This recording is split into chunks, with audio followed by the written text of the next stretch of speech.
മലയാള മനോരമ നടത്തുന്ന മനോരമ ഹോർത്തോസ് ഇപ്പോൾ കൊച്ചി സുഭാഷ് പാർക്കിൽ നടക്കുന്നുണ്ട്. അപ്പോൾ ഞങ്ങൾ MA ഇംഗ്ലീഷ് ലിറ്ററേച്ചർ സ്റ്റുഡൻസ് ആയതുകൊണ്ട് തന്നെ എൻ്റെ ക്ലാസ്സിലെല്ലാവരും അത് കാണാനും അതിൽ പാർട്ടിസിപ്പേറ്റ് ചെയ്യാനായിട്ട് പോയിരുന്നു. അപ്പോൾ അവിടെ 1888 ബ്ലോക്ക് ഉണ്ട്. അത് മെയിൻലി അബൌട്ട് മലയാള മനോരമയുടെ ചരിത്രത്തെ കുറിച്ച് ഡീറ്റെയിൽ ആയിട്ട് കൊടുത്തൊരു സ്ഥലമാണ്. അപ്പോൾ അവിടെ എല്ലാം ഞങ്ങൾ വായിച്ചും കണ്ടും നടന്നുകൊണ്ടിരിക്കുന്ന സമയത്താണ് 2 കാരിക്കേച്ചർ ആർട്ടിസ്റ്റുകളെ കാണുന്നത്. അടിപൊളിയായിട്ട് അവർ വരയ്ക്കുന്നുണ്ട്. അപ്പോൾ ബാക്കിയുള്ളവർ വരച്ചു കൊടുക്കുന്നത് കണ്ടപ്പോൾ ഞങ്ങൾ മസ്റ്റായിട്ട് വരയ്ക്കണമെന്ന് ഞങ്ങൾക്ക് ഭയങ്കര ആഗ്രഹം ഉണ്ടായിരുന്നു. ഇത് രണ്ടും എൻ്റെ ഫ്രണ്ട്സാണ്. അവരുടെ പിക്ചറാണ് ഇപ്പോൾ വരയ്ക്കുന്നത്. അവരുടെ പിക്ചർ വരയ്ക്കുന്നത് നമുക്ക് ഇതുകൂടെ കാണാൻ കഴിയും. അടിപൊളിയായിട്ട് അവർ വരയ്ക്കുന്നുണ്ട്.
എന്തെങ്കിലും വേറെ എന്തെങ്കിലുമൊക്കെ പറഞ്ഞോ?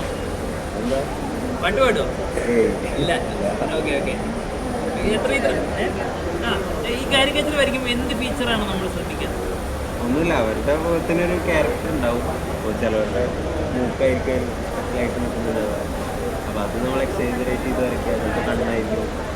അങ്ങനെ ഫീച്ചേഴ്സ് എക്സൈജറേറ്റ് ചെയ്ത് വരയ്ക്കുന്നത്. Okay okay.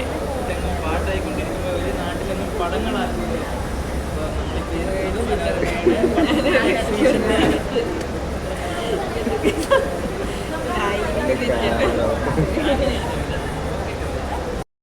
വരയ്ക്കുന്നത് എൻ്റെ പിക്ചറാണ്. നന്നായിട്ട് അടിപൊളിയായിട്ട് വരച്ചിട്ടുണ്ട്. എനിക്കിഷ്ടം.